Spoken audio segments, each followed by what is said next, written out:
Shalom Bapak Ibu yang dikasihi oleh Tuhan. Kali ini kita akan melihat dari 2 Raja-Raja pasal 4 ayat 1 sampai ayat yang ke-7. Kita berdoa terlebih dahulu. Bapa Sorgawi, terima kasih untuk kesempatan kami boleh belajar firman-Mu. Kami tahu firman-Mu itu yang menuntun langkah kehidupan kami. Urapi kami semuanya untuk dengar-dengaran akan firman-Mu dan bimbing kami untuk menjadi pelaku firman-Mu. Urapi hamba-Mu juga yang akan menyampaikan firman Tuhan. Kami siap mendengarkan firman-Mu. Di dalam nama Tuhan Yesus kami berdoa. Amin. 2 Raja-Raja pasal 4 ayat 1 sampai 7 demikian firman Tuhan. Salah seorang dari istri-istri para nabi mengadukan halnya kepada Elisa sambil berseru, "Hamba-Mu suamiku sudah mati dan engkau ini tahu bahwa hamba-Mu itu takut akan Tuhan. Tetapi sekarang penagih hutang sudah datang untuk mengambil kedua orang anakku menjadi budaknya." Jawab Elisa kepadanya, "Apakah yang dapat kuperbuat bagimu?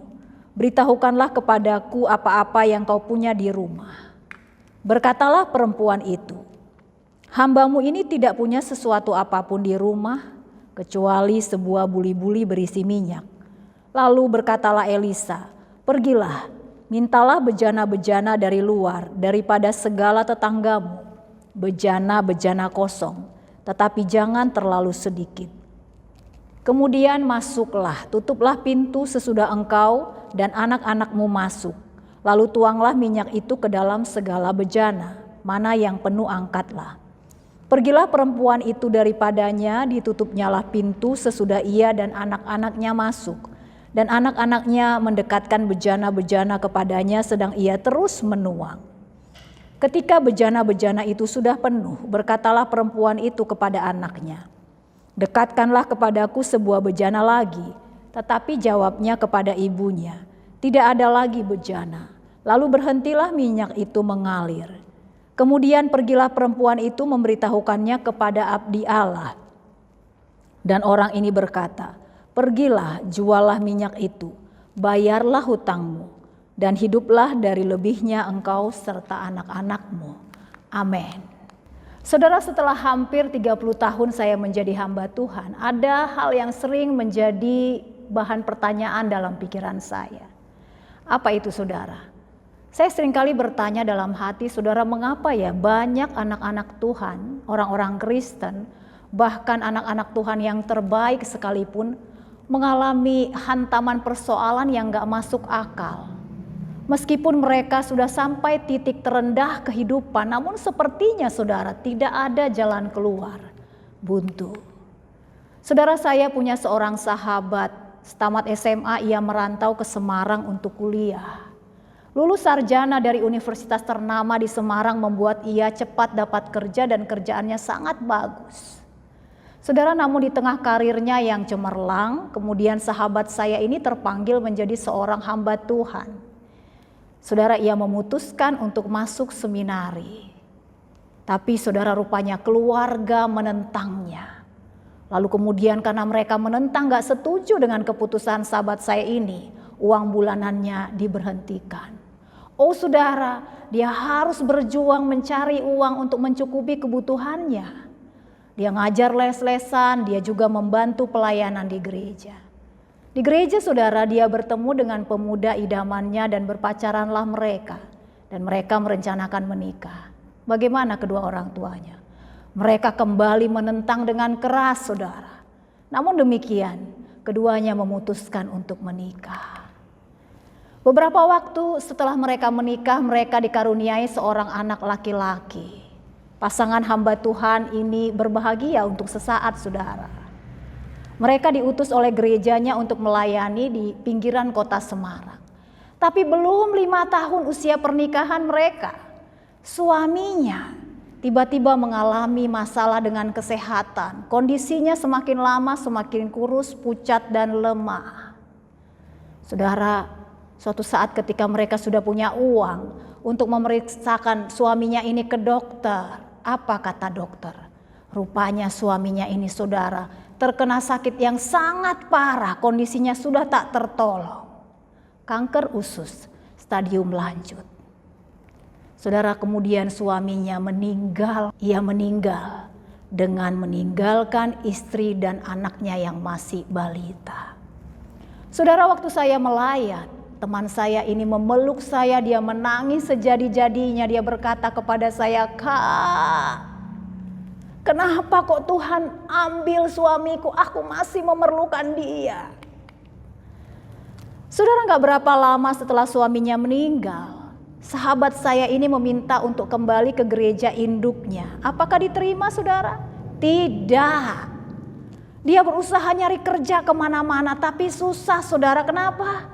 Karena tidak ada yang bisa menjaga anaknya itu. Dalam kondisi yang sangat sulit, ia memutuskan untuk kembali kepada orang tuanya di Bandung. Lama, saudara, kami tidak berkomunikasi lagi. Hampir 20 tahun. Sampai beberapa hari yang lalu dia menghubungi saya. Dan betapa terkejutnya saya, saudara. Waktu dia menghubungi saya dengan telepon, dia menangis. Dia berkata, "Kak, anakku satu-satunya sekarang terkena sakit yang sangat keras. Bahkan sampai muntah darah. Aku gak punya biaya, Kak, untuk mengobatinya. Semuanya sudah terjual sampai aku harus berhutang puluhan juta. Kak, sekarang aku dikejar-kejar penagih hutang. Aku diminta untuk melunasi hutangku padahal aku gak punya uang. Mereka mengancam saya, Kak, akan memenjarakan saya kalau gak bisa bayar hutang. Tolonglah saya, Kak." Saudara, saya terdiam. Saya gak tahu mau ngomong apa. Saudara, pastilah sangat menakutkan ada dalam situasi yang genting dan gak tahu harus berbuat apa. Bayangkan, saudara, kalau seandainya anakmu terjerat pergaulan buruk dan engkau tidak tahu harus berbuat apa. Bayangkan, saudara, pernikahanmu terancam bubar padahal anak-anak masih kecil-kecil. Debt collector datang menagih hutang sementara semua hartamu sudah terjual. Sakit parah tapi gak punya uang untuk berobat. Saudaraku, mungkin beberapa dari kita sedang mengalaminya, tapi beberapa mungkin tidak. Saudara, tidak peduli apakah engkau dan saya sedang dalam kondisi yang sangat terjepit saat ini ataupun tidak. Dengar ini, akan tiba harinya di mana kehidupanmu dan kehidupanku akan sampai di ujung tanduk. Akan ada saat-saat kita berada di titik terendah kehidupan. Saudara, inilah yang dialami oleh seorang janda dalam teks yang kita baca tadi. Dia berada dalam situasi yang genting. Apa yang dialaminya? Dikatakan, saudara, salah seorang dari istri-istri para nabi mengadukan halnya kepada Elisa. "Hambamu suamiku sudah mati dan engkau ini tahu bahwa hambamu itu takut akan Tuhan.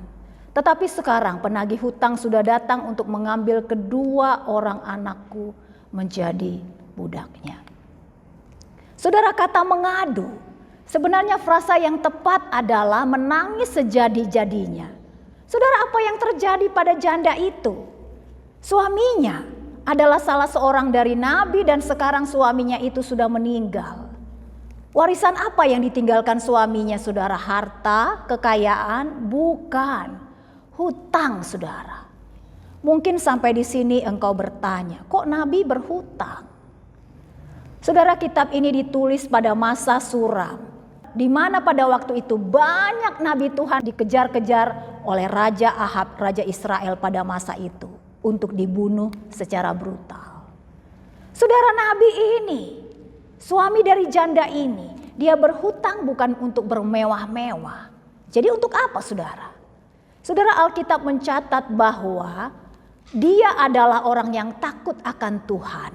Siapakah orang itu, saudara? Menurut tradisi Yahudi mengatakan orang ini adalah Obadya, hamba Raja Ahab yang diam-diam menyembunyikan 100 nabi Allah dalam gua ketika mereka dikejar-kejar oleh Isabel, istri dari Raja Ahab. Nah, saudara, selama persembunyian itulah nabi ini memberi mereka makan. Saudara, siapapun nabi itu, dia telah menghabiskan semua yang dimilikinya. Supaya apa saudara? Supaya semua para nabi yang dikejar itu bisa tetap hidup. Gak heran saudara, saat mengenang suaminya, janda ini menjerit dalam kesedihan. Dan kesedihannya bertambah ketika mendengar para penagih hutang akan mengangkut juga kedua orang anaknya yang masih kecil-kecil. Ibu ini saudara tak berdaya, karena dalam hukum Yahudi, jika seorang tidak bisa membayar hutangnya, maka diperbolehkan anak laki-lakinya dijadikan budak sebagai pengganti hutang ayah mereka. Oh saudara, bayangkan derita janda ini. Dia sudah kehilangan suaminya, tertindih hutang yang sangat besar. Sekarang ia akan kehilangan anak-anaknya juga. Betapa gentingnya situasi yang dihadapi oleh wanita malang ini. Saudara, saya tinggal di Bengkulu sejak saya SMP hingga saya lulus kuliah. Yang unik saudara, di Bengkulu itu hampir setiap hari terjadi gempa. Gempa hariannya biasanya kecil-kecil saja. Tapi kami diajarin saudara, kalau gempa terjadi kami harus cepat-cepat lari keluar rumah. Saudara, suatu kali datang gempa yang besar. Oh, terasa goncangan yang cukup lama. Atap rumah berderak-derak saudara, piring gelas berjatuhan. Celakanya saudara, saat itu saya sedang ada dalam kamar mandi. Oh saudara, gak pikir panjang apa yang bergelantungan, saya tarik saja. Gak peduli malu saudara, saya keluar dari kamar mandi, nabrak piring gelas yang berjatuhan. Yang penting sampai di luar. Saudara, sampai di luar baru saya nyadar saudara, cuma handukan doang. Tapi se-ekstrim-ekstrimnya reaksi orang saat gempa, saya pikir pria satu ini juaranya.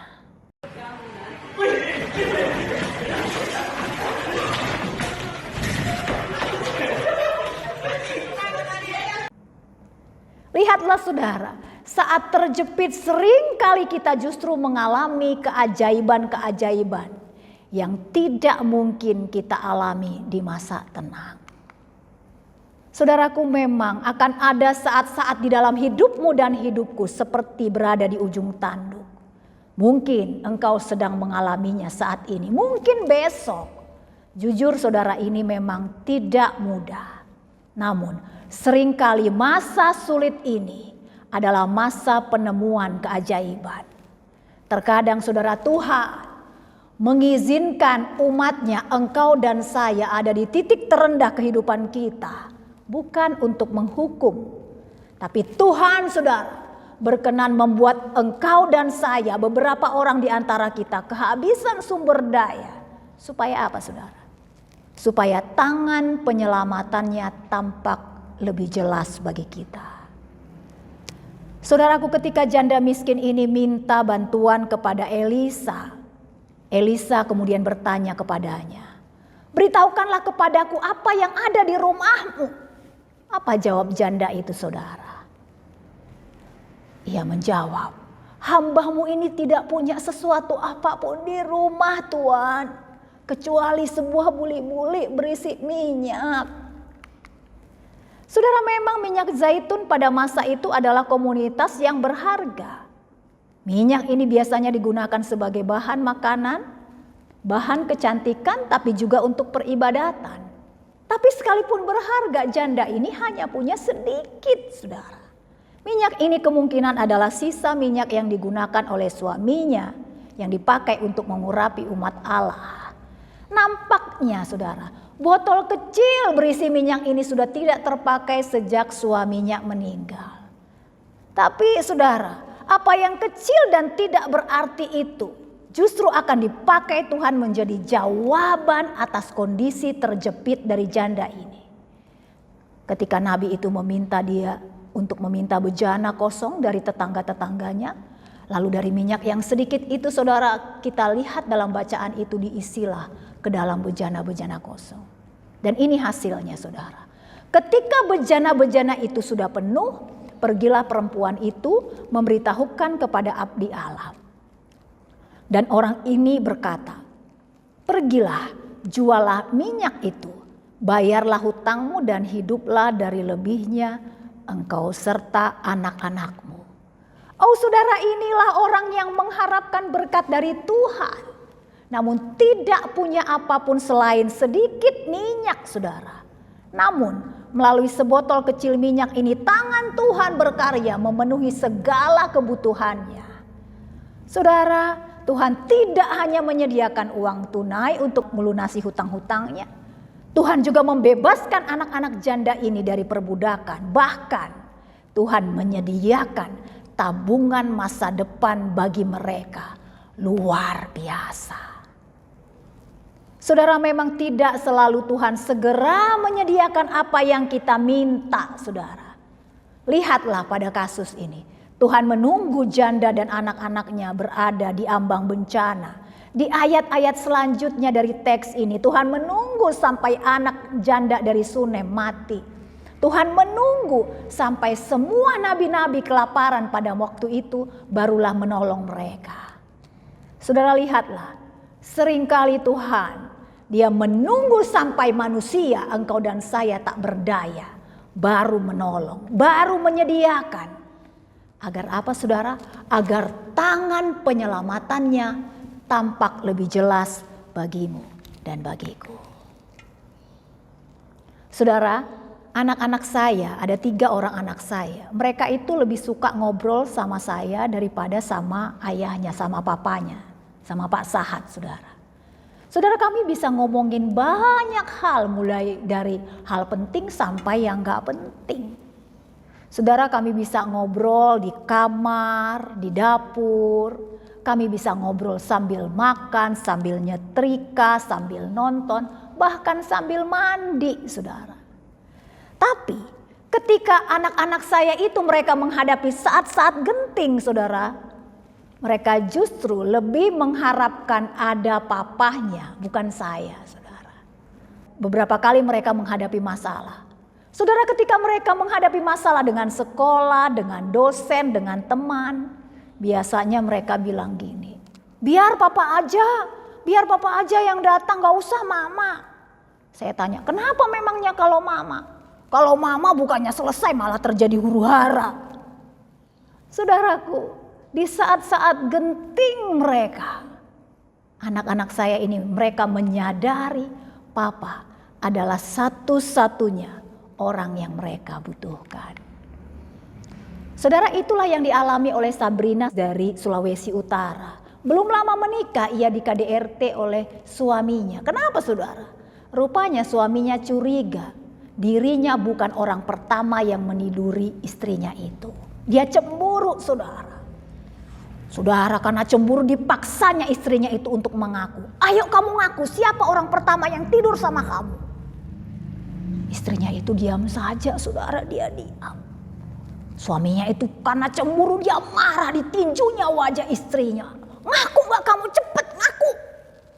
Karena gak ngaku saudara, bukan saja ditinjunya, diinjak-injaknya. Kepala istrinya itu sampai babak belur. Beruntung saudara, ada tetangga-tetangga yang menyelamatkannya. Saudara, rupanya berita itu sampai kepada ayahnya. Di tengah kerumunan tetangga ada aparat desa, aparat keamanan. Tiba-tiba ayah wanita itu datang. Saudara, ketika laki-laki parubaya itu datang melihat putrinya itu, dia nggak tahan saudara.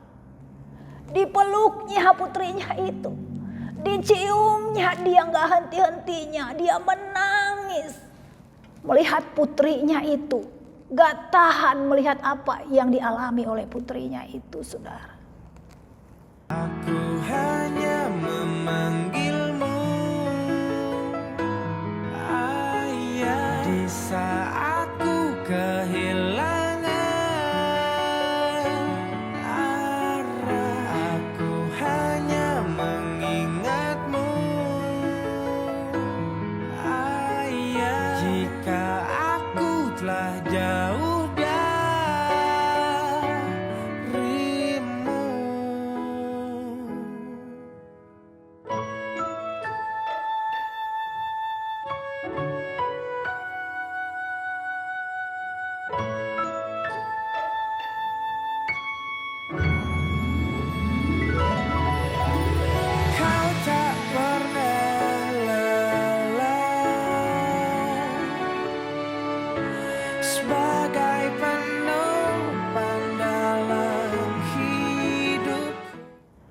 Saudaraku, di saat-saat terpahit hidup Sabrina menyadari ayahnya satu-satunya miliknya yang paling berharga. Di saat tergenting hidupnya, Sabrina menyadari hanya ayah satu-satunya orang yang paling ia butuhkan. Saudara, ketika engkau dan saya berada di dalam lembah kesesakan, seringkali kita salah sangka, saudara, pada Tuhan. Kita pikir saat itu Tuhan sedang menghukum kita. Kita ingin segera keluar dari situasi itu. Oh, seringkali kita sering berteriak, berseru kepada Tuhan agar Ia mengadakan mukjizat saat itu juga untuk kita. Padahal, saudara, seringkali Tuhan sengaja membawamu dan membawaku ke lembah kesesakan. Untuk apa, saudara? Untuk menunjukkan kepada kita, Dialah Tuhan, Bapa kita, satu-satunya yang kita miliki. Dialah Tuhan, Bapa kita, satu-satunya yang paling kita butuhkan. Saudaraku, kalau engkau saat ini ada di dalam keadaan yang paling terjepit, engkau tidak sendirian, saudaraku.